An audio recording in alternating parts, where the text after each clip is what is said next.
You ask Tiger to solve. This deals with linear equations with one unknown. The final result is x equals -2/11. Let's solve it step by step.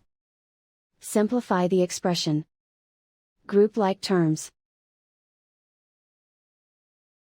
Simplify the arithmetic. Group all constants on the right side of the equation. Subtract 4 from both sides. Simplify the arithmetic.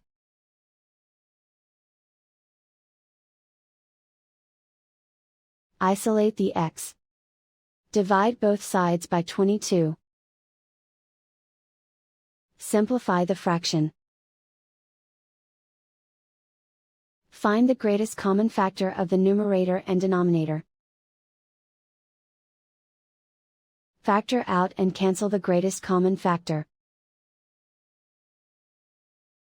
And so the final result is x equals -2/11.